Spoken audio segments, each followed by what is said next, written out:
सबसे पहले हम लोग माइक्रो इकोनॉमिक्स में सिलेबस क्या क्या है पहले ये समझेंगे, ठीक है। सेमेस्टर वन, इंटर डिसिप्लिनरी या मल्टी डिसिप्लिनरी। आपका जो रिजल्ट आएगा वो एमडीसी या आईडीसी के नाम से रहेगा, ठीक है। तो एमडीसी या IDC, normally MDC word use करता है, समझ ना, वो इकोनॉमिक्स का रिजल्ट है, वो इकोनॉमिक्स का मार्क्स है, ठीक है। आपका 50 नंबर का एक्सटर्नल है और 25 नंबर का आपका इंटरनल है, तो 75 मार्क्स है, 100 मार्क्स नहीं है। जनरली अकाउंटेंसी 100 मार्क्स का है। 25 नंबर ट्यूटोरियल जिसको अपने इंटरनल बोलते हैं, और 75 आपका क्या है, प्रैक्टिकल है, जो कि एक्सटर्नल होगा।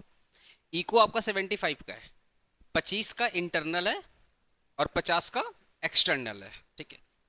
इंटरनल जब जब होगा उसके ठीक विद इन अ वीक या within a 2 week external भी हो जाएगा। तो जिस दिन 25 नंबर का एग्जाम होगा ना, उसके बहुत नियरेस्ट डेट पड़ेगा। कोई कोई कॉलेज तो ऐसा होता है 29 को लेगा इंटरनल और एक को लेगा एक्सटर्नल। तो तुम जब इकोनॉमिक्स पढ़ोगे तो ये सोच के बिल्कुल मत पढ़ना कि तुम्हारा इंटरनल पहले पड़ेगा और एक्सटर्नल बाद में पड़ेगा, नहीं। तुम ये सोच के पढ़ना कि मेरा एग्जाम कभी भी हो सकता है और दोनों साथ में पढ़ सकता है।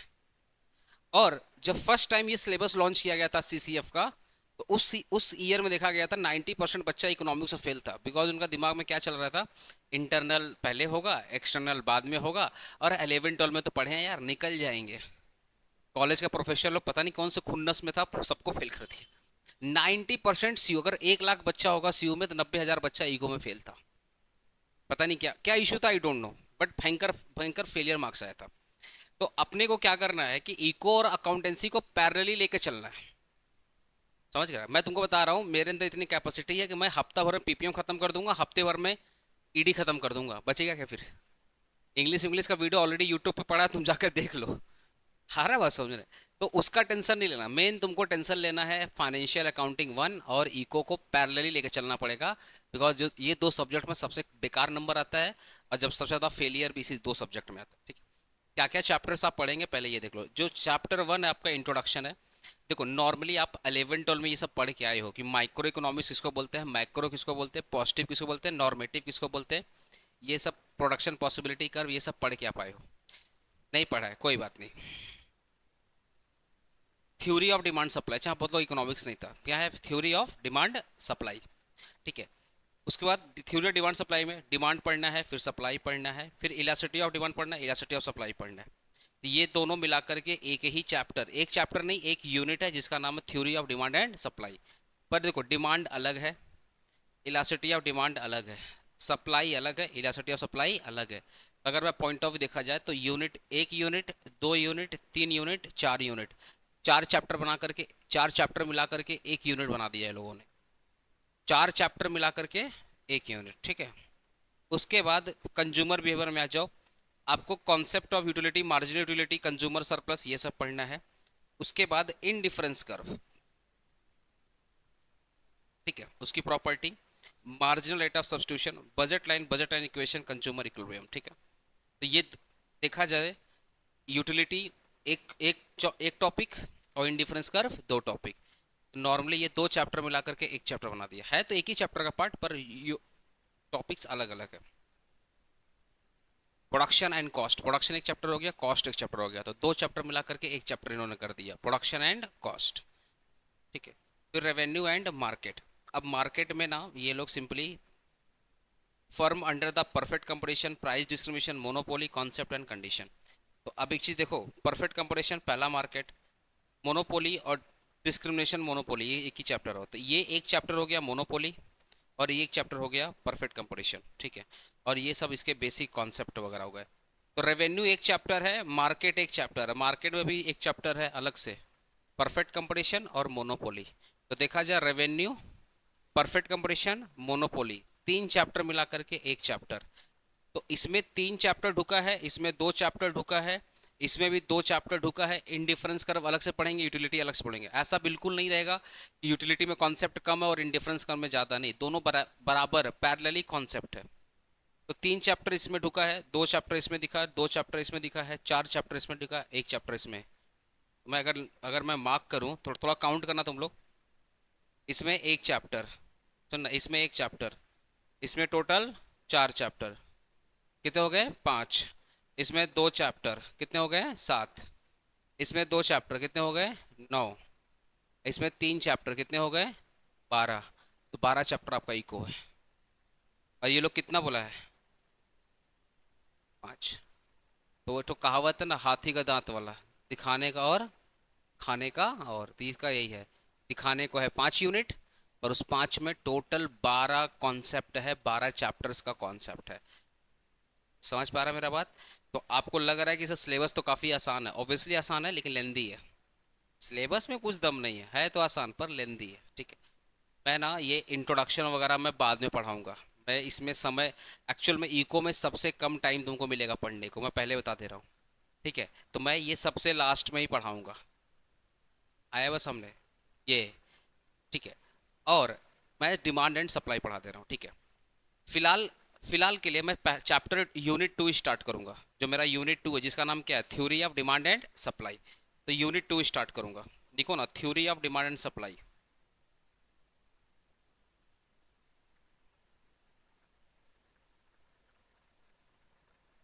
Theory of demand and supply. लेकिन जैसे मेरे क्लास में ही सुजल लोग का ग्रुप है, सर हमारा तो इकोनॉमिक्स था नहीं, ऐसे बहुत सारे स्टूडेंट होंगे जिनका इकोनॉमिक्स नहीं होगा। तो फॉर दो स्टूडेंट जिनका 11 12 में इकोनॉमिक्स नहीं था, उनके लिए मैं थोड़ा सा इकोनॉमिक्स का इंट्रो पार्ट दूंगा। सर इकोनॉमिक्स होता क्या है, ब्रांचेस ऑफ इकोनॉमिक्स क्या है, टाइप्स ऑफ इकोनॉमिक्स क्या है, और इकोनॉमी क्या होता है। अगर मेरे हिसाब से अगर इतना आप जान लोगे तो बाकी चैप्टर्स में आपको इंटरेस्ट आना चालू हो जाएगा। देखो, इकोनॉमिक्स क्या है, मैं 4 5 क्वेश्चन का जवाब दूंगा। What is economics? What is economics. दूसरा मैं जवाब दूंगा ब्रांचेस ऑफ इकोनॉमिक्स। अच्छा रुको ना, पहले पहले मैं पढ़ाऊंगा types of economics. Types of economics, types of economics. तीसरा है ब्रांचेस ऑफ इकोनॉमिक्स।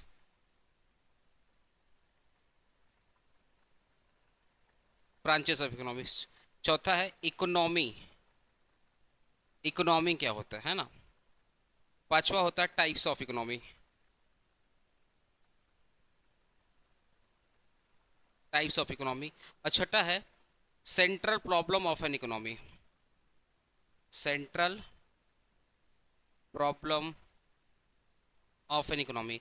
जो 11 12 पढ़े होंगे उनको सब पता है इसमें से, इसमें ऐसा कुछ भी नहीं कि 11 12 में नहीं था, लेकिन जो नहीं पढ़ा है उनका बेसिक के लिए इंपॉर्टेंट है। उनके बेसिस के लिए क्या ये इंपॉर्टेंट है। और मैं बहुत ज़्यादा टाइम नहीं दूंगा, मैं कोशिश करूंगा 10 मिनट में खत्म, क्योंकि मेरे को मेन चैप्टर चालू करना है। मैं बहुत डेप्थ में नहीं जाऊंगा। डेप्थ में मैं कब जाऊंगा? जब मैं ये चैप्टर एक्सप्लेन करूंगा। पर अभी मैं उस स्टूडेंट को इकोनॉमिक्स पढ़ा रहा हूँ जिसको इकोनॉमिक्स कुछ नहीं पता, जिसको स्टार्टिंग्स पढ़ना है। तो इसलिए मैं छोटा सा इंट्रो इंट्रो पार्ट दे रहा हूँ, जिससे तुमको आगे के चैप्टर में इंटरेस्ट आएगा। जैसे इकोनॉमिक्स क्या है, देखो इकोनॉमिक्स का जो बॉर्न हुआ है, इकोनॉमिक्स का जब बॉर्न हुआ, क्यों बॉर्न हुआ, एक वर्ड बता रहा हूं, जहां प्रॉब्लम है वही इकोनॉमिक्स है। जिधर प्रॉब्लम्स है इकोनॉमिक्स का जन्म वहीं पे है। अगर प्रॉब्लम नहीं होता तो इकोनॉमिक्स वर्ड बोल के कोई चीज नहीं होती है, कोई सब्जेक्ट नहीं होती। तो इकोनॉमिक्स जो सब्जेक्ट है, ये एक्चुअल पहले सब्जेक्ट नहीं था, ये पॉलिटिकल इकोनॉमिक्स का पार्ट था। जो पॉलिटिकल इकोनॉमी होता है ना, पॉलिटिकल इकोनॉमी, तो ये पॉलिटिकल इकोनॉमिक्स का पार्ट हुआ करता था, पॉलिटिकल इकोनॉमी। जो लोग एम ए करते हैं, बी ए करते हैं, जो यूपीएससी की तैयारी करते हैं, उनको पॉलिटिकल इकोनॉमी पढ़ाया जाता है। पॉलिटिकल इकोनॉमी का वन ऑफ द ब्रांच था इकोनॉमिक्स। लेकिन बाद में 19th सेंचुरी में पॉलिटिकल इकोनॉमिक्स को अलग कर दिया गया, मतलब जो पॉलिटिकल इकोनॉमी था उसको अलग कर दिया गया और इकोनॉमिक्स को अलग कर दिया। अब दोनों सेपरेट सब्जेक्ट हो गए, पॉलिटिकल इकोनॉमी अलग और इकोनॉमिक्स अलग। लेकिन बिफोर 19th सेंचुरी दोनों मिलकर के एक ही सब्जेक्ट हुआ करता था, ठीक है। सर इकोनॉमिक्स क्या है, देखो इसका अगर मैं सिंपल आंसर दूं, हमारे पूरे मैं आपके घर की बात करता हूँ। हमारे घर में जो पापा की इनकम है, हमारे घर में जो पापा की इनकम है वो लिमिटेड है या अनलिमिटेड है? पापा की इनकम क्या है? लिमिटेड है। जितना पूछूंगा बस उतना आंसर देना और पूरा कॉन्सेप्ट क्लियर हो जाएगा। पापा की जो इनकम है वो लिमिटेड है। हमारे पास जो कपड़े हैं लिमिटेड है, खाना है लिमिटेड है, सेविंग्स लिमिटेड, घर लिमिटेड, सब कुछ क्या है? लिमिटेड। तो जिस भी चीज से हमारे वांट्स सेटिस्फाई होते हैं उनको बोलते हैं रिसोर्सेस। जैसे खाना, खाना खा करके हमारी भूख मिट जाती है, तो खाना हमारे लिए क्या है? रिसोर्सेस। पैसे से खाना मिल जाता है और खाना खाकर हमारी नीड सेटिस्फाई हो जाती है, तो पैसा हमारे लिए क्या है? रिसोर्सेस। कपड़े पहन करके हम अपने बॉडी को कवर करते हैं और समाज में निकल पाते हैं, और इससे हमारी नीड सेटिस्फाई हो रही है। बिकॉज आपको बाहर निकलना, तो आप ऐसे नहीं निकल सकते, आपको बढ़िया कपड़ा या जैसा भी कपड़ा पहन करके निकलना पड़ेगा, तब जाकर सोसाइटी आपको एक्सेप्ट करेगी। तो कपड़े से क्या आपकी नीड सेटिस्फाई हो रही है? हाँ, सेटिस्फाई हो रही है, तो कपड़ा आपके लिए क्या है? रिसोर्सेस। हर एक चीज, हर एक चीज जो आपके वांट्स को सेटिस्फाई कर रही है, आपके नीड को सेटिस्फाई कर रही है, दैट इज कॉल्ड रिसोर्सेस। तो whatever the resources we have are very little, very limited. जो भी रिसोर्सेस हमारे पास है वो क्या है? लिमिटेड है। और इन्हीं रिसोर्सेस के मदद से हम अपने वांट्स को क्या करेंगे? सेटिस्फाई करेंगे। हम अपने वांट्स को क्या करेंगे? सेटिस्फाई करेंगे। अब दो चीज होता है, एक होता है डिजायर, एक होता है डिजायर, एक होता है वांट। डिजायर का मतलब क्या है? कि मेरे को कुछ भी चाहिए। जैसे जितना बड़ा विक्टोरिया महल है उतना बड़ा मेरा घर होना चाहिए, ये मेरी डिजायर है। लेकिन उतना बड़ा घर पाने के लिए मैं रात दिन मेहनत कर रहा हूं। उतना बड़ा घर पाने के लिए मैं रात दिन मेहनत कर रहा हूं। मैं अपने स्किल्स पे काम कर रहा हूं, अपने बॉडी पे काम कर रहा हूं, अपने क्वालिफिकेशन पे काम कर रहा हूं, बिजनेस में काम कर रहा हूं। क्यों काम कर रहा हूं? बिकॉज मुझे उतना बड़ा घर चाहिए। अब वो मेरी डिजायर नहीं है, अब वो मेरी वो चाहत है, मेरी वांट है। वो बोला चाहत है, मेरी क्या है? वांट है। जो जिस भी डिजायर को पाने के लिए आप एफर्ट डालते हो गाइस, जिस भी नोट में यहाँ लिख दे रहा हूँ, नोट भी लिख दे रहा हूँ यहाँ पे, कि डिजायर तो है कि आपके पास बाइक होना चाहिए, पर बाइक को पाने के लिए आप मेहनत कर रहे हो, आप एफर्ट कर रहे हो। तो अगर डिजायर्ड में मेहनत आ गई, एफर्ट आ गई, तो वो डिजायर नहीं है, वो क्या है? वांट्स। वो क्या है? वांट्स है। इकोनॉमिक्स में इसकी इज्जत नहीं है, किसकी इज्जत है? वांट्स की इज्जत है। क्योंकि इकोनॉमिक्स पता क्या बोलता है? जो चीज हो सकती है हम उसी की बात करेंगे, जो चीज नहीं हो सकती हम उसकी बात नहीं करेंगे। डिजायर क्या है? होता ना, ख्वाबों का पुलाव है। लेकिन उस ख्वाब को पूरा करने के लिए आप रात दिन मेहनत कर रहे हो, आप एफर्ट डाल रहे हो, तो वो अब डिजायर नहीं है, वो क्या है? वांट्स है। तो whatever the wants we have, या if I am talking about a single person want, वो लिमिटेड है या अनलिमिटेड है? एक भी इंसान, अगर मैं सुजल का वांट की बात करूं, तो उसको भी नहीं पता उसको क्या क्या चाहिए। उसको दिक्कत क्या है ना, हमारा ब्रेन ऐसी ही डिजाइन है कि हमारा एक वांट अगर फुलफिल होगा, तो हमारा दूसरा वांट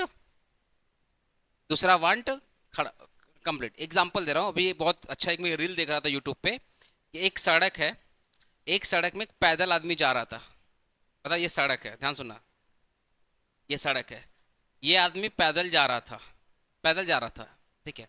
यहां से एक साइकिल वाला निकला। क्या निकला? साइकिल वाला निकला। तो इसके दिमाग में क्या था? काश मेरे पास साइकिल होता, ठीक है ना। अब यहां से एक बाइक वाला निकला, तो साइकिल वाले के दिमाग में क्या आ रहा है? कि मेरे पास क्या होता? बाइक होता है। इधर से एक कार वाला निकला, तो बाइक वाले के दिमाग में क्या चल रहा है? काश मेरे पास कार होता। कार वाले के बगल से एक मर्सिडीज निकला, तो जो कार में बैठ करके, जो जो नॉर्मल कार है, 5 लाख 10 लाख का जो नॉर्मल कार है, वो ओनर क्या सोच रहा है? काश मेरे पास मर्सिडीज होता है। अब मर्सिडीज के ऊपर में से प्लेन गुजरा, तो मर्सिडीज वाला क्या सोच रहा है? काश मेरे पास प्लेन होता। देख रहे हो? देख रहे हो? अब जो प्लेन वाला भी कुछ ना कुछ सोच ही रहा होगा, काश ये पूरा ब्रह्मांड मेरा ही होता। तो वांट का कोई लिमिटेड नहीं है। पैदल चलने वाला आदमी साइकिल के बारे में सोच रहा है, साइकिल वाला चलने वाला बाइक के बारे में सोच रहा है, बाइक वाला जो बाइक जो चल रहा है वो कार के बारे में सोच रहा है, और कार वाला लग्जरी के बारे में सोच रहा है, लग्जरी वाला प्लेन के बारे में सोच रहा है। और जो प्लेन चला रहा है उसकी इनकम भी हाई है, वो काश मेरा आइलैंड होता, काश मेरा खुद का कंट्री होता है। अब एलोन मस्क के पास तो सब कुछ है, बोले धरती कम है, अब वो मंगल ग्रह पे जा रहे हैं। जिस दिन वो मंगल ग्रह पे सक्सेस हो गए, बोलेंगे एक ग्रह क्यों, ब्रह्मांड में तो बहुत सारे ग्रह हैं, सब पे कब्जा किया जाए, सब पे जाकर यूएसए और मास्क का लगा देगा झंडा। तो एक इंसान का वांट आप फुलफिल नहीं कर पाओगे। भैया इंडिया में तो 150 करोड़ लोग हैं, एक इंसान की आप चाहत को पूरा नहीं कर पाओगे, तो 150 करोड़ लोग का चाहत को कैसे पूरा करोगे? बताओ ना, प्रॉब्लम है कि नहीं प्रॉब्लम है? प्रॉब्लम है कि नहीं प्रॉब्लम है? जिस चीज से हमारा वांट फुलफिल होगा, ध्यान सुनिएगा, जिन चीजों से हमारा वांट फुलफिल होगा, हमारा वांट क्या होगा? फुलफिल होगा, वो हमारे पास क्या है? लिमिटेड। सुन रहे हो मेरी बात? जिस चीज से हमारा वांट फुलफिल होगा वो हमारे पास क्या है, लिमिटेड। और भैया वांट क्या है, वांट क्या है, अनलिमिटेड। प्रॉब्लम है कि नहीं, प्रॉब्लम है, भयंकर प्रॉब्लम है कि जिस चीज से हमारी वांट फुलफिल होगी वो तो लिमिटेड है, और जो हमारा वांट्स है वो हमारा अनलिमिटेड है। अब यहीं पे किसका जन्म होता है, इकोनॉमिक्स। इकोनॉमिक्स क्या करता है, अपनी बहुत सारी थ्योरीज देता है। इकोनॉमिक्स क्या करता है, अपनी बहुत सारी थ्योरीज देता है, जैसे डिमांड की थ्योरी हो गई, प्रोडक्शन की थ्योरी हो गई, कॉस्ट की थ्योरी हो गई, मार्केट की थ्योरी हो गई, जो आपके सिलेबस में है। कि जहां पर भी प्रॉब्लम है वहां पे इकोनॉमिक्स से याद रखना, प्रॉब्लम क्या है कि वांट्स आर अनलिमिटेड और whatever the resources available to us are very limited. तो रिसोर्सेस से लिमिटेड, वांट क्या है, अनलिमिटेड। डिसबैलेंस हो गया, प्रॉब्लम आ गई, और जहां पर भी प्रॉब्लम है वहां पे क्या आ गया, इकोनॉमिक्स आ गया। तो सर इकोनॉमिक्स करता क्या है, बैठ करके तमाशा देखता है क्या, मजा आ रहा है तुम लोग, ऐसा नहीं। इकोनॉमिक्स क्या करता है, अपनी बहुत सारी थ्योरीज प्रोवाइड करता है। आप पढ़े हो ना, theory of demands, theory of सब, आप देखो ना आपका सिलेबस देखो ना, क्या बोला है, theory of demand and supply, theory of consumer behaviour, theory of production and cost, theory of revenue and market. तो इकोनॉमिक्स क्या दे रहा है, बहुत सारी थ्योरीज दे रही हैं, बहुत सारी थ्योरीज दे रही हैं। तो सर फायदा क्या होगा, इकोनॉमिक्स देती है, बोले भैया ये थ्योरी अप्लाई करो। इकोनॉमिक्स क्या बोलता है, ये थ्योरी अप्लाई करो अपने जीवन में, अपने घर में, अपने राज्य में, अपने देश में, पूरे वर्ल्ड में। ये थ्योरीज क्या करो, अप्लाई करो। सर होगा क्या, जब आप ये थ्योरी अप्लाई करते हो तो इनके बीच का जो गैप है ये तो कभी खत्म तो होगा नहीं, लेकिन जो प्रॉब्लम्स है वो धीरे धीरे क्या हो जाएंगी, सॉल्व हो जाएंगी। हाँ, सबकी तो प्रॉब्लम सॉल्व नहीं हो जाएंगी, लेकिन मेजोरिटी पीपल की प्रॉब्लम क्या हो जाएगी, सॉल्व हो जाएगी। तो इकोनॉमिक्स की जो थ्योरीज हैं वो क्या करती है, इनको बैलेंस करती है। जो लिमिटेड रिसोर्सेस है और जो अनलिमिटेड वांट है, इनके बीच में क्या करती हैं, बैलेंस करती हैं, जिससे आराम से हमारा घर चल जाए, हमारा राज्य चल जाए, हमारा जिला चल जाए, हमारा देश चल जाए, हमारा वर्ल्ड चल पाए। अब आपके दिमाग में आएगा सर थ्योरी ऐसा क्या बोलता है। एक्चुअल में इकोनॉमिक्स की थ्योरी ना अलग अलग सिचुएशन में अप्लाई की जाती है। जैसे एक है तुम्हारी प्रायोरिटाइज थ्योरी या लॉ ऑफ स्कैरसिटी। उसमें यह बोला जाता है कि जो चीज हमारे लिए, जैसे मान लो हमारे पास 100 रुपया है, हमारे पास क्या है, 100 रुपया। अब हमारे पास ऑप्शन है कि मैं ये 100 रुपये से खाना खा सकता हूँ, ये 100 रुपये से मैं खाना खा सकता हूँ, या ये 100 रुपये से मैं क्लोथ खरीदूं। और हमारे पास कितना है, 100 रुपया है। तो अब ये इंसान ना प्रायोरिटाइज करेगा, भैया हमारे लिए सबसे ज्यादा इंपॉर्टेंट क्या है, खाना या क्लोथ। हो सकता है कि इसके पास क्लोथ होगा, अगर इसके पास कपड़ा है तो वो कपड़े क्या करेगा, इग्नोर करेगा, किस पर फोकस करेगा, खाने पर फोकस करेगा। ये भी हो सकता है कि इसके पास खाना है, जो ये वाला बंदा है, ये भी हो सकता है इसके पास खाना है और कपड़े नहीं है, तो वो किसके बारे में सोचेगा, कपड़े के बारे में सोचेगा। तो ये होता है लॉ ऑफ स्कैरसिटी, कि भैया आप ना प्रायोरिटाइज करोगे, क्योंकि गुड्स आर स्कैर्स, कमी है। तो आप उन उन कमियों में आप प्रायोरिटाइज करो कि आपके लिए सबसे ज्यादा इंपॉर्टेंट क्या है, जो आपके लिए सबसे ज्यादा इंपॉर्टेंट है। हाँ आइए, अरे जो सबसे ज्यादा इंपॉर्टेंट है, जो हमारे लिए सबसे ज्यादा इंपॉर्टेंट है, हम उस पर ही फोकस करेंगे। अब जैसे पापा, पापा बेचारे कमा के तो आते हैं, अब कमा के आते हैं, अब उनका भी मन है कि वो पब्लिक ट्रांसपोर्ट ना यूज करे। क्यों वो बस के धक्के खाएंगे, क्यों वो ऑटो के धक्के खाएंगे, क्यों वो मेट्रो धक्के खाएंगे। उनका मन है कि एक बाइक ले ले, या लेट से उनके पास बाइक है तो उनका मन है कार ले लेने का, कुछ तो उनका मन होगा। लेकिन पापा बोल रहे नहीं यार, अभी बच्चे का बच्चे का स्कूल फीस जमा करना है, बच्चे को कपड़े ला के देना है, फेस्टिवल आ रहा है, घर में राशन लाना है, ठीक है, एजुकेशन में जो प्राइवेट ट्यूशन उनका फीस देना है, सेविंग करनी है, घर का ईएमआई भरना है। तो वो इंसान के लिए अपना जो गाड़ी है जिससे वो जा सके ऑफिस, वो बोला मेरे लिए लीस्ट इंपॉर्टेंट है। मेरे लिए इंपॉर्टेंट है कि मेरी फैमिली सही रहे, मेरे बच्चे का अच्छा एजुकेशन हो जाए। तो वो उसके सामने प्रॉब्लम्स है, उसके पास पैसा है, लेकिन उस पैसे में से वो सबसे ज्यादा जो इंपॉर्टेंट चीज है पहले वही करेगा। जैसे स्कूल का फीस देना इंपॉर्टेंट है तो वो स्कूल का फीस देगा, घर का ईएमआई देना इंपॉर्टेंट है वो घर का ईएमआई देगा। अगर हमारे पापा को लगता है नहीं यार राशन बहुत इंपॉर्टेंट है, अगर नहीं आया तो दिक्कत हो जाएगा, वो राशन भरेंगे। अब अगर कुछ बच गया तो सेविंग करेंगे। वो अपने अपने लिए कार और गाड़ी के बारे में सोच ही नहीं रहे, वो तुम्हारे लिए कपड़े, तुम्हारे कपड़े के बारे में सोच रहे, अपने कपड़े के बारे में सोच ही नहीं रहे। क्यों प्रॉब्लम? क्योंकि उनके पास पैसा क्या है, लिमिटेड है। और वहीं सोचो ना, अगर उनके पास पैसा लिमिटेड नहीं होता, अच्छा खासा पैसा होता, फिर क्यों सोचते? अगर उनके पास अच्छा खासा पैसा होता फिर वो सोचते ही नहीं। जिसको जो जरूरत है भैया लेके जाओ, दरबार खुला है, पैसा चाहिए ले जा, खाना चाहिए ले जा, ये चाहिए ले जा, क्योंकि पैसा तो अच्छा खासा पड़ा हुआ है। तो अगर आपके पास रिसोर्सेस अनलिमिटेड होते तब तो तकलीफ नहीं है। तकलीफ वहीं पे है जहां पे पाना बहुत कुछ है, पर जिस चीज से मिलेगा वो चीज क्या है, लिमिटेड है। तो पापा ने क्या किया, प्रायोरिटाइज किया, जो हमारे लिए इंपॉर्टेंट पहले उस पर फोकस किया, बाद में खुद के लिए सोच रहे हैं। ये इकोनॉमिक्स की थ्योरी बोलती है। इस थ्योरी का अलग नाम है, इसको प्रायोरिटाइज थ्योरी नॉर्मली हम लोग बोलते थे। तो इकोनॉमिक्स की ना बहुत सारी थ्योरीज है जो क्या करती हैं, जो क्या करती हैं, इनके बीच में बैलेंस क्रिएट करती है। किनके बीच में? रिसोर्सेज जो लिमिटेड है और जो वांट है अनलिमिटेड है, इनके बीच क्या करती हैं, बैलेंस क्रिएट करती हैं, जिससे आप अवेलेबल रिसोर्सेस को इतने अच्छे तरीके से यूज करो। मेक माई वर्ड, इकोनॉमिक्स की थ्योरी हेल्प करती है ये बताने में कि जो भी आपके पास अवेलेबल रिसोर्सेस है उनको आप इतने अच्छे तरीके से यूज करो कि आपका मैक्सिमम से मैक्सिमम वांट क्या हो जाए, फुलफिल। और इसी थ्योरी को अपने क्या बोलते हैं, इकोनॉमिक्स बोलते हैं। तो सर इकोनॉमिक्स क्या, इकोनॉमिक्स बहुत सारी थ्योरीज बताती हैं, और ये थ्योरी पढ़ करके हमें ये समझ में आता है कि जो भी रिसोर्सेस अवेलेबल हैं उनको हम इतने अच्छे तरीके से यूज करें कि पूरा वांट तो फुलफिल नहीं होगा, पर ज्यादा से ज्यादा वांट क्या हो जाए, फुलफिल हो जाए। इसको बोलते हैं इकोनॉमिक्स। क्लियर हुआ? तो जहां पे प्रॉब्लम वहां पे क्या है, इकोनॉमिक्स है। क्लियर हुआ इकोनॉमिक्स? अगर मैं टाइप्स ऑफ इकोनॉमिक्स के बारे में, तुम लोग का क्लियर हुआ? तुम्हारा क्रिस, सुजल, पहली बार इकोनॉमिक्स पढ़ रहा है, कैसा लग रहा है? क्या पढ़ा, समझा क्या इकोनॉमिक्स में?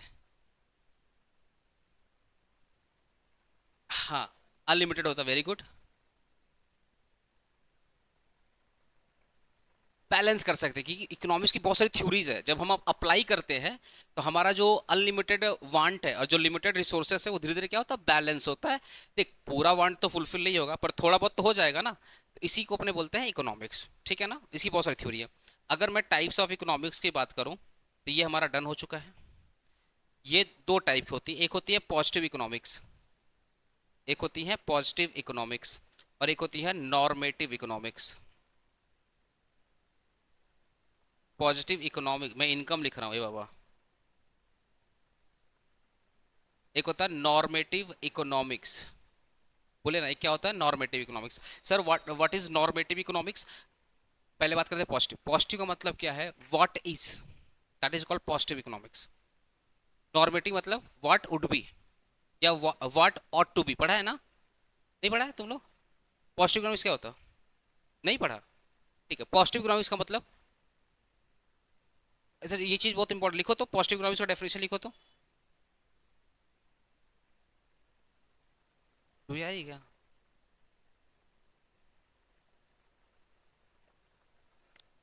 Definition of positive economics and normative economics. मुझे लगा तुम लोग जानता होगा ये चीज। लिखो हेडिंग डालो, positive economics, definition of positive and normative economics.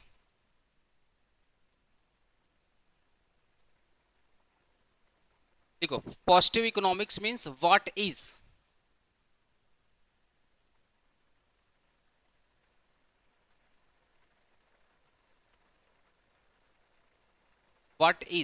Comma, it's talk about facts, it's talk about facts. Positive economics means what is comma, it's talk about facts and cause and effect relationship. It's talk about facts and cause and effect relationship. It's talk about facts and cause and effect relationship. अब normative लिखो, अब normative लिखो।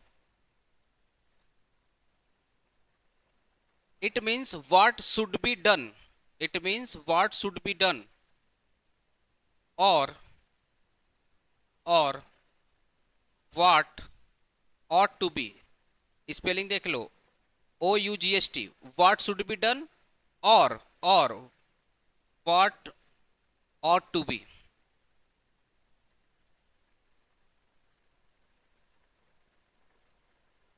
ठीक है ना? सुनो ना, simple बता रहा हूँ, सिंपल बता रहा हूँ। पापा की इनकम कम है, हेलो, पापा की इनकम कम है, ये सच है। पापा की इनकम कम है, ये सच है। इसको बोलेंगे पॉजिटिव इकोनॉमिक्स। पापा की इनकम ज्यादा होना चाहिए, ये कौन सी इकोनॉमिक्स हो गई? नॉर्मेटिव। देश में महंगाई है, देश में इन्फ्लेशन है, महंगाई है, बेरोजगारी है, अनएम्प्लॉयमेंट है, तो ये कौन सा इकोनॉमिक्स हो गया? पॉजिटिव। जो बोलते भैया ये प्रॉब्लम है, ये प्रॉब्लम है, बस वो प्रॉब्लम को बता रहा है, वो फैक्ट को बता रहा है, वो डेटा को बता रहा है कि देश में ये प्रॉब्लम है, ये प्रॉब्लम है, ये प्रॉब्लम है। जो मतलब सच, मतलब जो सिचुएशन को बता रहा है, that is called positive economics.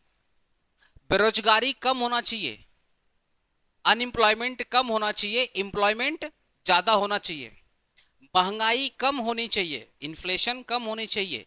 जो होनी चाहिए वो किसकी बात करता है? नॉर्मेटिव की बात। तो जो है दैट इज कॉल्ड पॉजिटिव, जो होना चाहिए that is called normative economics. देश में अनएम्प्लॉयमेंट है, ये कौन सी इकोनॉमिक्स है? पॉजिटिव। कौन सी? पॉजिटिव। देश में अनएम्प्लॉयमेंट कम होना चाहिए, ये कौन सी इकोनॉमिक्स है? नॉर्मेटिव। समझ गया ना? तो दो टाइप की इकोनॉमिक्स होती है, होती पॉजिटिव इकोनॉमिक्स, होती है नॉर्मेटिव। जो सिचुएशन को बताती हैं भैया ये प्रॉब्लम है, दैट इज कॉल्ड पॉजिटिव। और जो सोल्यूशन को बताती है ये नहीं होना चाहिए, that is called normative. Clear है? अगर मैं ब्रांचेस ऑफ इकोनॉमिक्स की बात करूं तो दो ब्रांचेस इकोनॉमिक्स का, एक होता है माइक्रो इकोनॉमिक्स और एक होता है मैक्रो इकोनॉमिक्स। जब हम किसी इंडिविजुअल यूनिट की बात करते हैं, इंडिविजुअल यूनिट की बात करते हैं, या इंडिविजुअल कंज्यूमर की बात करते हैं, या इंडिविजुअल फर्म की बात करते हैं, या इंडिविजुअल इंडस्ट्रीज की बात करते हैं, या इंडिविजुअल इकोनॉमी की बात करते हैं, जब किसी एक व्यक्ति की बात करो, एक बिजनेस की बात करें, एक इंडस्ट्री की बात करें, एक डिस्ट्रिक्ट, डिस्ट्रिक्ट तो बहुत सारे हैं, मैं सिर्फ कोलकाता की बात कर रहा हूं। जब आप किसी एक पर्टिकुलर इंसान के बारे में बात कर रहे हैं, जब आप किसी एक पर्टिकुलर सोसाइटी के बारे में कि भैया इस सोसाइटी में प्रॉब्लम है, तो जब आप किसी इंडिविजुअल यूनिट का डिस्कशन करते हो, इंडिविजुअल यूनिट की कि भैया उसकी प्रॉब्लम क्या है, उसका सोल्यूशन कैसे निकलेगा, उसकी इनकम क्या है। चलो मैं बेस्ट एग्जांपल दे रहा हूं, मान लो सुजोल, चलो क्रिस का एग्जांपल दो। क्रिस, क्रिस एक इंडिविजुअल इंसान है, मैं इसकी प्रॉब्लम के बारे में बात करूं, इसके सामने प्रॉब्लम क्या क्या है, इसकी इनकम क्या क्या है, ये पैसा कहाँ खर्च करता है, कितना सेव करता है, कितना इन्वेस्ट करता है, कहाँ पे काम करता है, आने वाले वक्त में कितना पैसा जनरेट करेगा। तो मेरा पूरा का पूरा स्टडी सिर्फ और सिर्फ क्रिस के लिए है, ना कि पूरे समाज के लिए। तो जब हम लोग किसी इंडिविजुअल यूनिट का डिस्कशन करते हैं, वहां पे कौन सी इकोनॉमिक्स होती है? Micro economics. आपके सिलेबस में क्या है? Micro economics. तो जब भी मैं पढ़ाऊंगा देखना किसी एक पर्टिकुलर बिजनेस के बारे में रहेगा, किसी एक पर्टिकुलर बिजनेस के बारे में रहेगा, है ना? जब मैं पढ़ाऊंगा देखना वो किसी एक पर्टिकुलर बिजनेस के बारे में रहेगा। क्लियर है चीज? ओके। जब आप किसी पर्टिकुलर, जब आप किसी पर्टिकुलर इंडिविजुअल यूनिट के बारे में डिस्कस करते हो उसको बोलते हैं माइक्रो इकोनॉमिक्स। लेकिन जब आप सबकी बात करते हो, मैक्रो। मैं क्रिस की बात करूंगा, मैं सबकी बात करूंगा। मैं सिर्फ रिलायंस कंपनी के बारे में बात नहीं कर रहा हूँ, मैं टाटा के बारे में बात कर रहा हूँ, मैं महिंद्रा के बारे में बात कर रहा हूँ, मैं सारे बैंक के बारे में बात कर रहे हैं। आया सबने? तो जब मैं सबको लेकर के चलूंगा, जिसको बोलते हैं इकोनॉमी एज ए होल, तो जब मैं सबकी बात करूंगा उसको अपने क्या बोलेंगे? मैक्रो इकोनॉमिक्स बोलेंगे। अगर ना मेरी पूरी की पूरी स्टडी रिलायंस कंपनी के बारे में है कि भैया रिलायंस कंपनी कितना पैसा कमाती है, कितना खर्च करती है, कितना सेव करती है, कितने सब्सिडरी हैं, कहाँ कहाँ इन्वेस्टमेंट है, कहाँ कहाँ से पैसा आया, सब कुछ मैंने किसके बारे में सोचा? रिलायंस कंपनी। क्या इस देश में रिलायंस कंपनी है सिर्फ? बहुत सारी कंपनी है, लेकिन मैंने सिर्फ किसके बारे में स्टडी किया? रिलायंस कंपनी। कौन सी इकोनॉमिक्स है? कौन सी इकोनॉमिक्स है? माइक्रो। लेकिन समय सबके बारे में डिस्कस कर रहा हूँ, मैं रिलायंस को लेकर के पूरे इंडिया में जितनी जितनी कंपनी है सबके बारे में डिस्कस कर रहा हूँ, मैक्रो। तो जब आप इकोनॉमी एज ए होल, मतलब पूरी कंट्री की बात कर रहे हो कि देश में बेरोजगारी कितना है, महंगाई कितना है, देश की इनकम क्या है, जीडीपी क्या है, पोल्यूशन क्या है, पॉपुलेशन क्या है, देश कैसे इनकम को ग्रो करेगा, सब कुछ जब आप सबकी बात करते हो मैक्रो, जब आप किसी एक की बात करते हो माइक्रो। क्लियर है? अगर मैं इकोनॉमी की बात करूं, सिंपल इकोनॉमी मतलब एक ऐसा फिजिकल एरिया या एक ऐसा फिजिकल बाउंड्री जहां पे प्रोडक्शन होता है, जहां पे कंजम्पशन होता है, जहां पे डिस्ट्रीब्यूशन होता है, जहां पे डिमांड हो रहा है, जहां पे सप्लाई हो रहा है, जहां पे सेविंग हो रहा है, जहां पे इन्वेस्टमेंट हो रहा है, ऐसी एरिया को अपने बोलते हैं इकोनॉमी। और ये एरिया एक सिस्टम के थ्रू रन कर रही है, ऐसा नहीं कि इनका अपना सिस्टम है, नहीं। ये जो जो डिमांड हो रहा है, डिमांड कौन कर रहा है? House hold. सप्लाई कौन कर रहा है? फर्म। सप्लाई कौन कर रहा है? फर्म। इन्वेस्टमेंट कौन कर रहा है? इन्वेस्टमेंट कौन कर रहा है? फर्म। सेविंग कौन कर रहा है? House hold. ये सिस्टम हो गया ना भाई, कि एक जन डिमांड करेगा तो एक जन क्या करेगा? सप्लाई करेगा। एक जन सेविंग करेगा तो एक जन क्या करेगा? इन्वेस्टमेंट करेगा। तो एक ऐसा फिजिकल एरिया, एक ऐसा फिजिकल एरिया या एक ऐसा फिजिकल बाउंड्री, एक ऐसा पॉलिटिकल फ्रंटायर जहां पर कोई डिमांड कर रहा है तो कोई सप्लाई कर रहा है, कोई इन्वेस्टमेंट कर रहा है तो कोई सेविंग कर रहा है, कोई कोई डिसीजन ले रहा है तो किसी के ऊपर इंपैक्ट पड़ रहा है, जहां पे गवर्नमेंट भी है, जहां पे पब्लिक भी है, जहां पे बिजनेस भी है। समझा? गवर्नमेंट भी है, पब्लिक भी है, बिजनेस भी है, और सब आपस में क्या है? इंटर रिलेटेड है। कोई डिमांड कर रहा है, कोई सप्लाई कर रहा है, कोई गवर्नमेंट भी आकर आपके ऊपर क्या कर रही है? गवर्न कर रही है। ऐसे फिजिकल बाउंड्री को अपने क्या बोलते हैं? इकोनॉमी। ऐसे फिजिकल बाउंड्री को अपने क्या बोलते हैं? इकोनॉमी। इसलिए नाम क्या सुना होगा? Indian economy. नाम सुना? इंडियन इकोनॉमी मतलब किसकी बात हो रही है? इंडिया की बात हो रही है। इंडियन इकोनॉमी में क्या पाकिस्तान के बारे में लिखा रहेगा कि पाकिस्तान में 2 किलो चावल पैदा हुआ, ये लिखा रहेगा?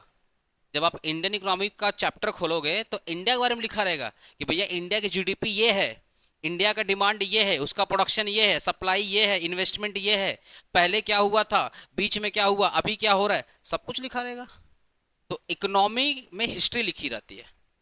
याद रखना, जो चीज होगा वो इकोनॉमिक्स का पार्ट है, और जो चीज हो गया है या हो रहा है वो इकोनॉमी का पार्ट है।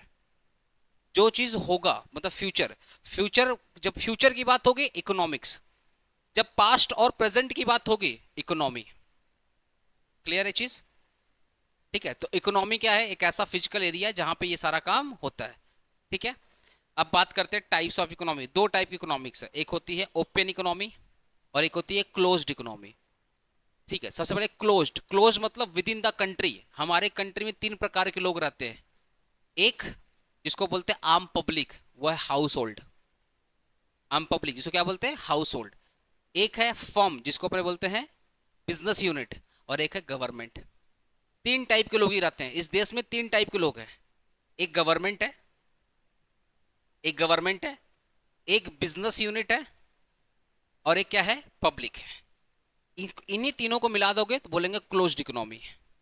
तो जब मैं देश के अंदर की बात कर रहा हूं, ये अपना कंट्री है, इस कंट्री में 3 ही आदमी है। पब्लिक जिसको अपने हाउस होल्ड बोलते हैं, दूसरा बिजनेस जिसको अपने क्या बोलते हैं? फर्म, और फर्म को अपने आई बोलते हैं, फर्म को क्या बोलते हैं? आई बोलते हैं। और एक है गवर्नमेंट जिसको अपने क्या बोलते हैं? जी। तो सी प्लस आई प्लस जी, इसी को बोलते हैं क्लोज्ड इकोनॉमी। तो अपने देश में कितने लोग रहते हैं? 3 टाइप के लोग रहते हैं। एक है आम पब्लिक, एक है बिजनेस यूनिट, और एक है गवर्नमेंट। इन्हीं तीनों को अपने क्या बोलते हैं? Closed economy. ओपन का मतलब क्या होता है? देश के अंदर प्लस देश के बाहर। तो भैया देश के अंदर कौन कौन है? देश के अंदर कौन कौन? हाउस होल्ड जिसको पब्लिक बोलते हैं, एक है बिजनेस यूनिट जिसको फर्म बोलते हैं, एक है गवर्नमेंट। ये तब देश के अंदर, ये देश के अंदर। अब देश के बाहर क्या है? Foreign economy, foreign demand. कहाँ?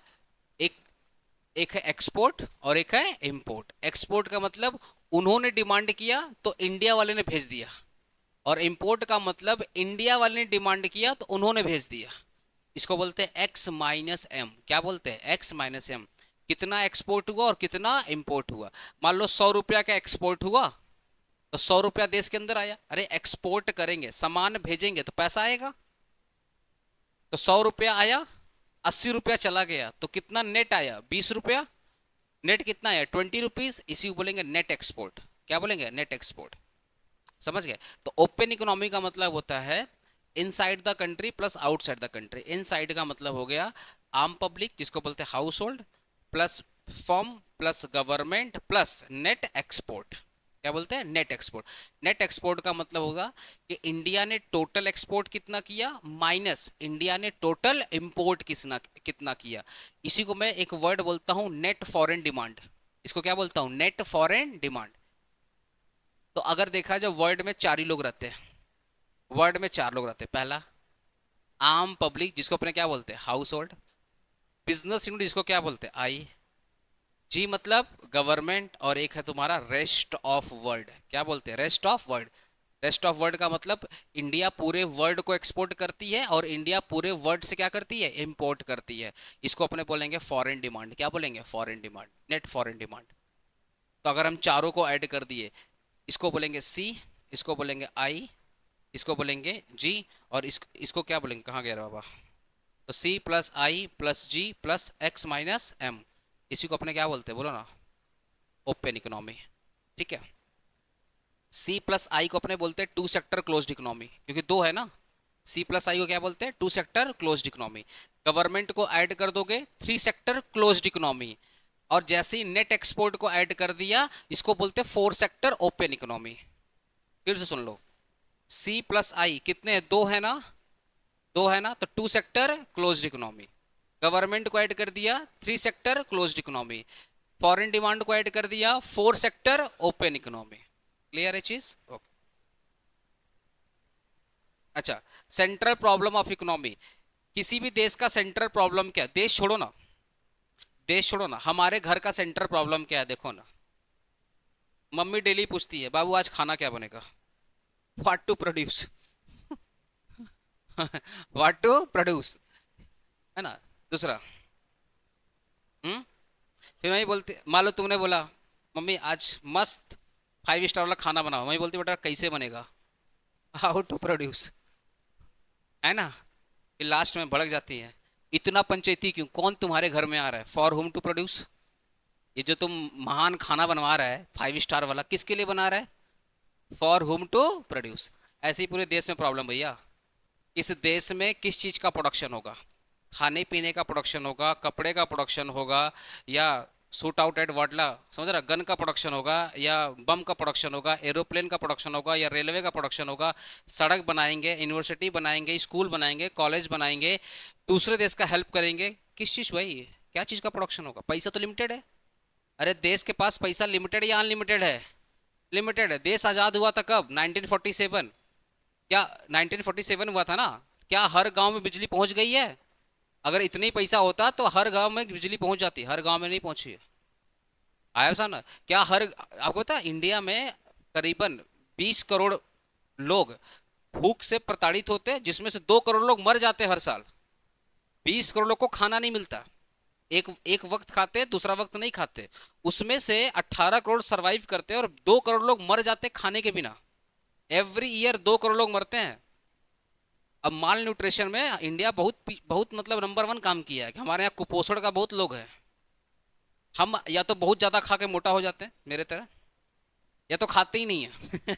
दो ही काम है इंडिया में, या तो खा के मोटा हो के बीमारी ले लो, या तो खाते ही नहीं है। डायबिटीज में नंबर वन इंडिया, डायबिटीज में नंबर वन, मोटापा में नंबर वन, हम अभी जा रहे हैं। ठीक है, ब्लड प्रेशर हाई प्रेशर में हमारा नंबर वन, हार्ट डिजीज में नंबर वन। ठीक है, हमारा जो स्किन क्वालिटीज है पहले से कम हो रहा है, तो स्किन कैंसर इंडिया में धीरे धीरे बढ़ रहा है, पहले इंडिया में स्किन कैंसर होता ही नहीं था, क्योंकि हमारी जो बॉडी में जो मेलानिन वगैरह होती है वो स्किन कैंसर रोकती है ना। गोरा लोग थोड़ा सा धूप में आता है लाल लाल हो जाता है, क्योंकि मेलानिन है ही नहीं, तो गोरा लोग को ज़्यादा कैंसर होता है। इंडिया में स्किन कैंसर चालू हो गया, धीरे धीरे इंडिया ने कैंसर कैपिटल बन रहा है। इंडिया में कैंसर देखना, लास्ट 5 साल देखो कितना कैंसर सुनाई पड़ा होगा तुम लोग को। हम ना रोग से प्रॉब्लम यही है सबसे बड़ा, या तो बहुत भयंकर खाएंगे या तो खाएंगे ही नहीं, ये इंडिया का प्रॉब्लम। तो व्हाट टू प्रोड्यूस मतलब किस चीज का प्रोडक्शन होगा, खाने पीने का, पहनने का, गाड़ी का, घर का, किस चीज का प्रोडक्शन होगा। अगर पैसा बहुत है, जैसे पापा के पास पैसा अगर बहुत होता, आराम से, अगर पापा के पास पैसा बहुत होता, सुनो ना, अगर पापा के पास पैसा बहुत होता तो बोलेंगे बेटा खाना चाहिए ले जा, कपड़ा चाहिए ले जा, गाड़ी जाएगा ले जा, अच्छा मंडे दूसरा गाड़ी, ट्यूसडे दूसरा गाड़ी, सब गाड़ी लेके जा, है ना। आज तेरा कलकत्ता मन नहीं लग रहा है, जा मनाली घूम के चल, ले पैसा जा घूम के चला।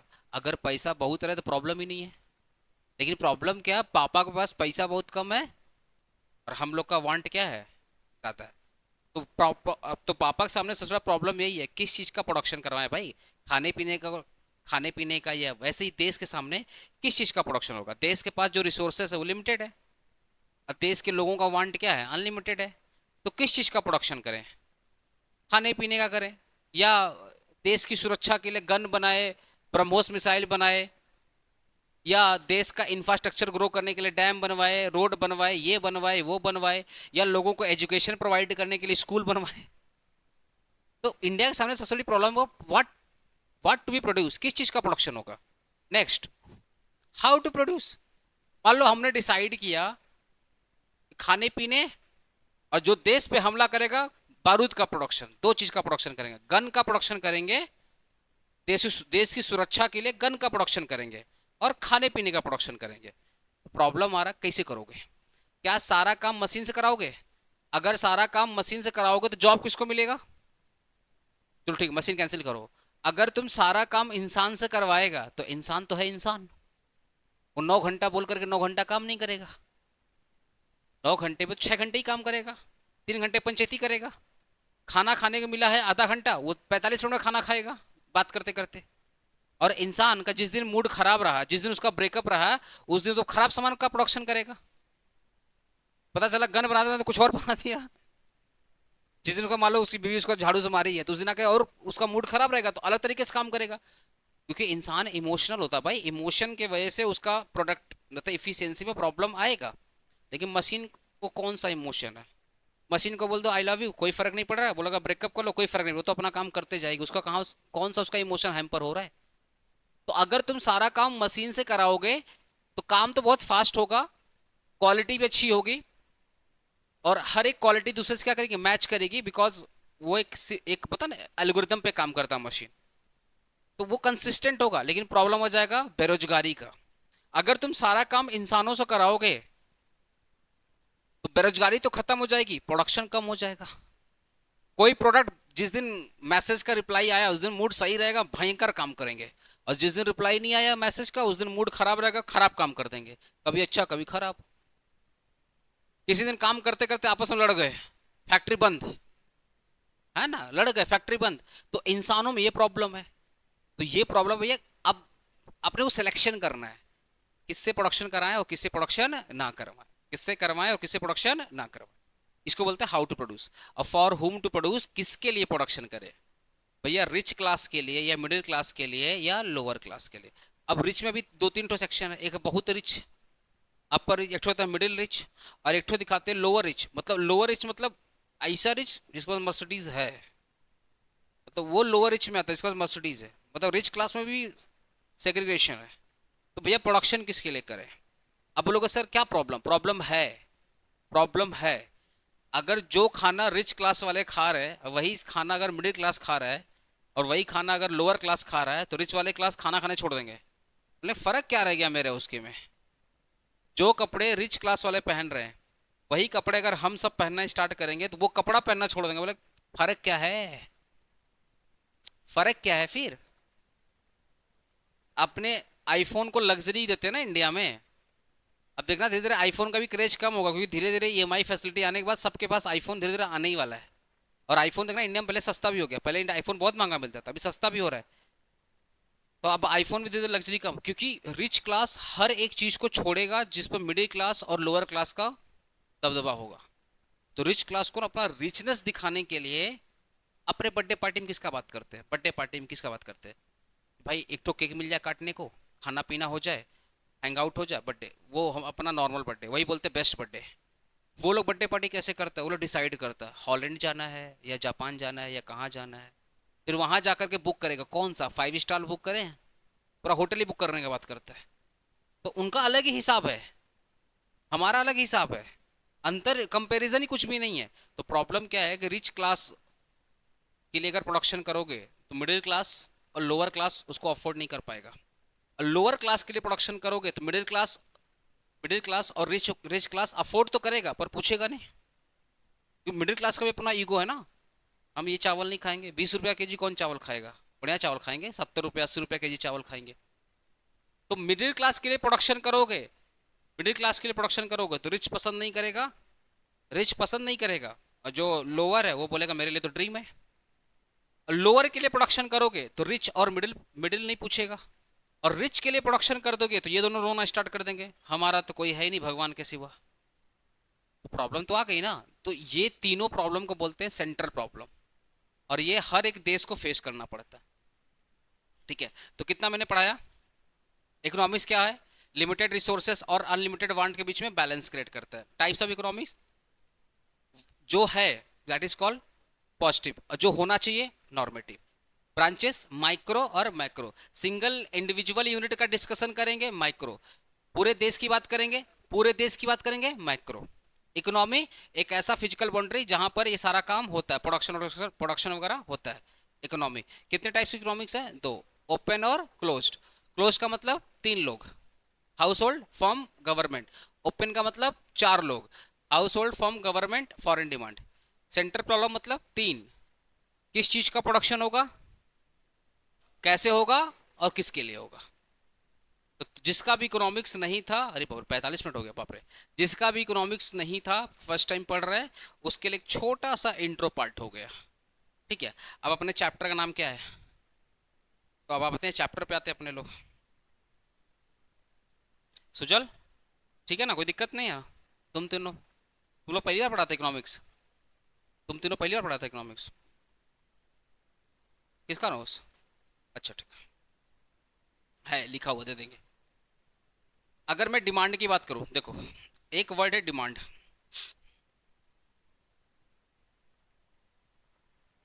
डिमांड देखो, नॉर्मली नॉर्मली ऑर्डिनरी सेंस में क्या बोलते हैं?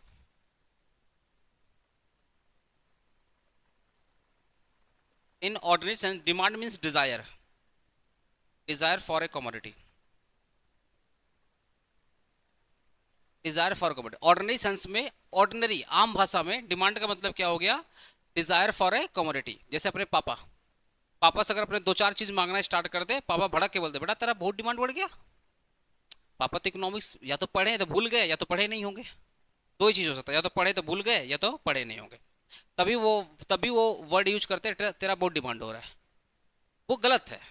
तो आम भाषा में जो जो कॉमर्स बैकग्राउंड से बिलोंग नहीं करते हैं, जो साइंस वाले हैं, आर्ट वाले हैं, या जो पढ़े लिखे नहीं हैं, वो नॉर्मली यही समझते हैं कि किसी चीज की मांग करना, किसी चीज की इच्छा को बताना, that is called demand.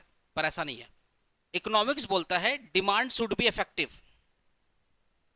Economics क्या बोलता है? एज पर इकोनॉमिक्स,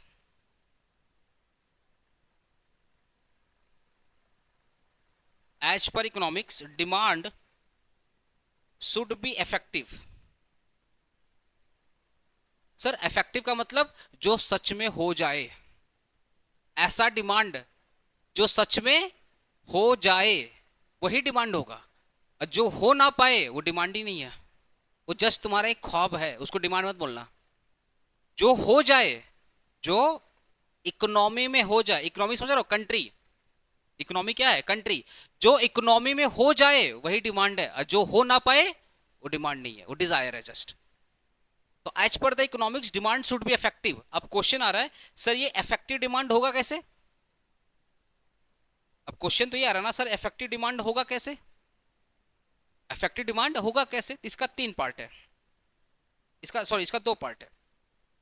एक पार्ट है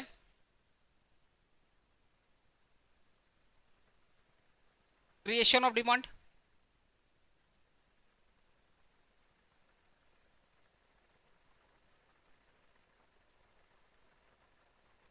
एक है क्रिएशन ऑफ डिमांड, और एक पार्ट है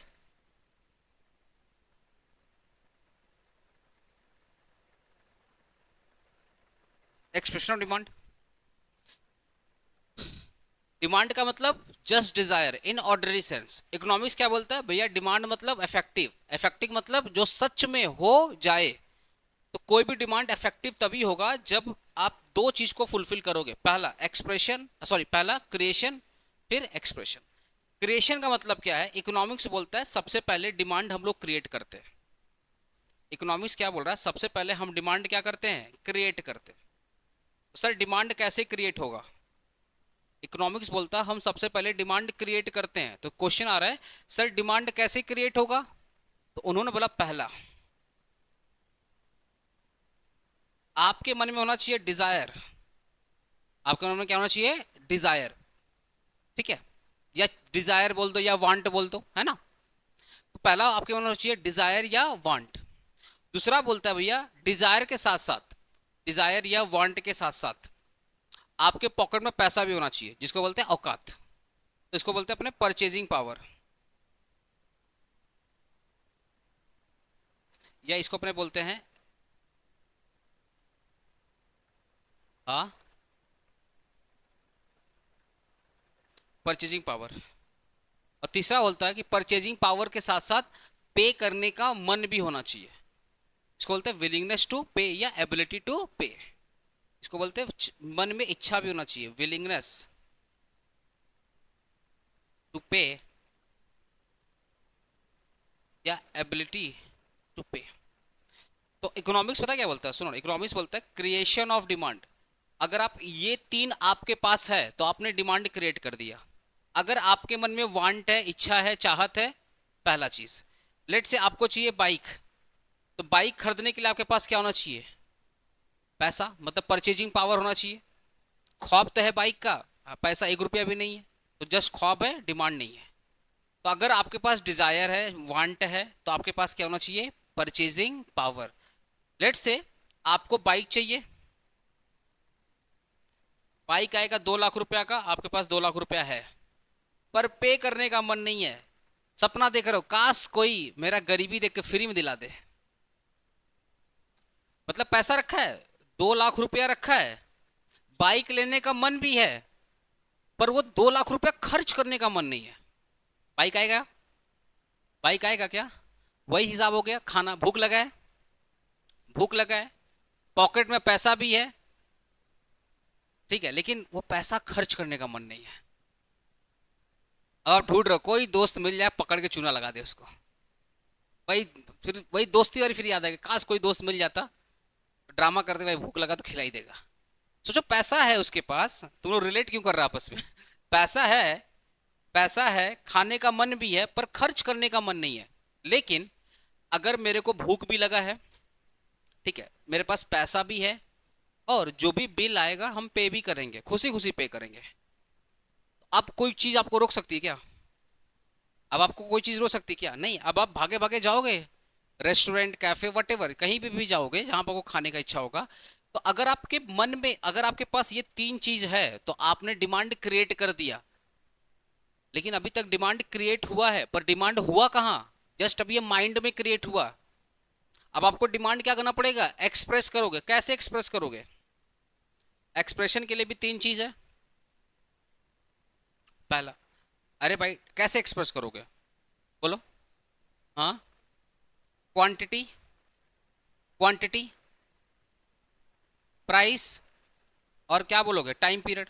चलो ना रेस्टोरेंट में चले गए, सुजल, अपने पास भूख भी लगा, सुनना एकदम प्रैक्टिकल एग्जांपल, आप भी सुनना। अपने को भूख लगा है, अपने पास पैसा भी है, और अपने लोग पे भी करेंगे, जो भी बिल आएगा अपने लोग पे करेंगे।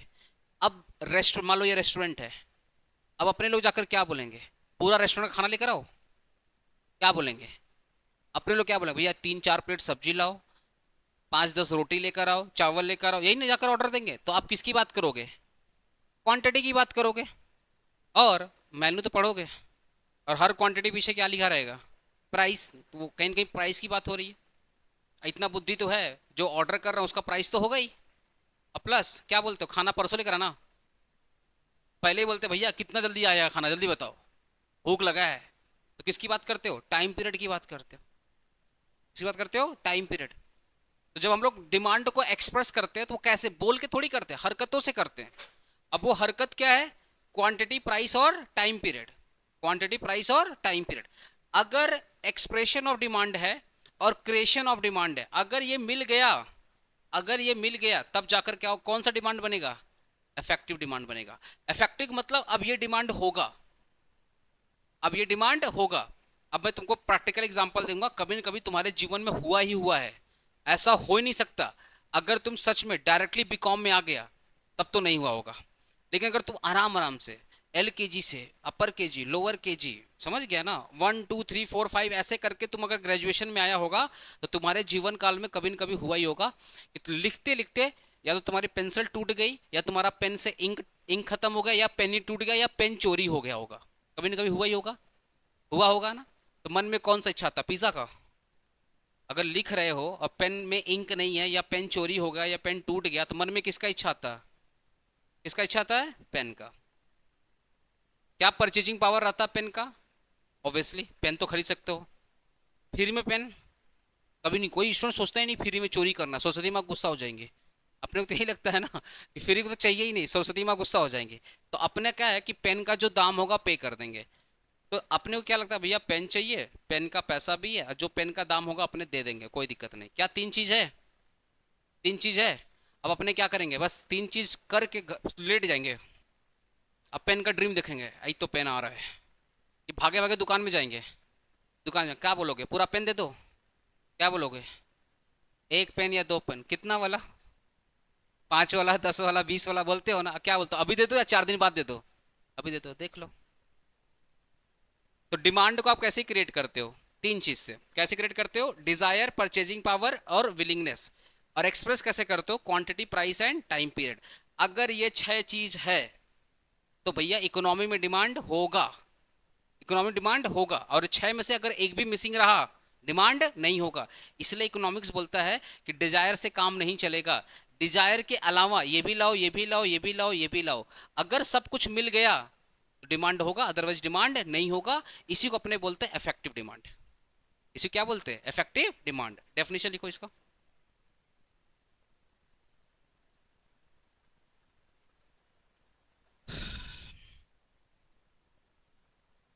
Demand refers to quantity of goods and services. Quantity of goods and services. Demand refers to quantity of goods and services which a consumer which a consumer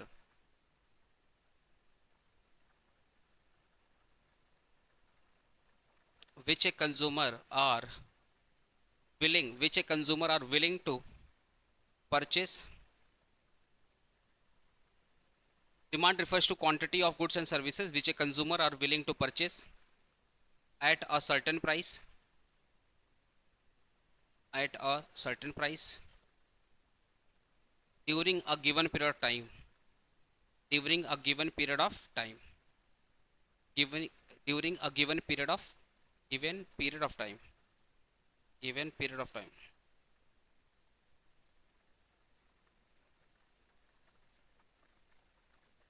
अभी चीज देख रहे हो, क्वांटिटी की बात हो रही है, विलिंगनेस बात हो रही है। अच्छा, डिमांड में ना वो डिजायर छुपा हुआ है, इनबिल्ट है वो। डिमांड का मतलब क्या, बेसिकली डिजायर ही होता है, ठीक है, वो नॉर्मल सेंस में। तो डिजायर इनबिल्ट है, ठीक है। फिर किसकी बात हो रही है? प्राइस की बात हो रही है। फिर किसकी बात हो रही है? टाइम की बात हो रही है। तो एक चीज देख रहे हो, क्वांटिटी हो गया, विलिंगनेस हो गया, प्राइस हो गया, टाइम हो गया। क्या परचेज की बात हो रही है? परचेज की बात हो रही है। और इसमें ऑलरेडी डिजायर क्या है? छुपा हुआ है। तो छह चीज आ गई, नहीं छह चीज, और यही सिक्स थिंग मिलाकर क्या बनता है? डिमांड। और ये कैसा डिमांड? जो हो चुका है या होने वाला है? जो होने वाला है, क्योंकि इकोनॉमिक्स में जो हो चुका है वो इंडियन इकोनॉमी या स्टैटिस्टिक्स का पार्ट है, वो इकोनॉमिक्स का पार्ट नहीं। ठीक है। तो नेक्स्ट क्लास में ना मैं थोड़ा सा इसी तुम्हारा, आज मैंने इंट्रो पढ़ा दिया तुम्हारा, मैंने आज सिलेबस डिस्कस कर दिया, और डिमांड क्या होता है मैंने तुमको अच्छे समझा दिया। नेक्स्ट क्लास का हमारा टारगेट पता क्या है? थोड़ा सा फास्ट पढ़ेंगे। मैं पहले बता दे रहा हूँ, इकोनॉमिक्स के कितने चैप्टर हैं? 5 नहीं, 12। 5 नहीं है, दिमाग दिमाग में क्या होना चाहिए? 12 चैप्टर है। अब 12 चैप्टर समझ रहे हो? अगर मैं एक चैप्टर पे 3 क्लास भी लूंगा, 12 चैप्टर मतलब 36 क्लास। और वीक में कितना दिन पढ़ोगे इकोनॉमिक्स? 2 दिन ही पढ़ोगे ना। तो 18 वीक। अब महीने में कितना वीक आता है? 4। 4 चौका 16। 4-5 महीना लगेगा इकोनॉमिक्स कंप्लीट करने में, 5 महीना लगेगा इकोनॉमिक्स कंप्लीट करने में। मेरा बात तुम समझ रहे हो ना? अगर मैं एक चैप्टर को 3 क्लास भी दूं तो 12 चैप्टर में कितना लगेगा? 36 क्लास।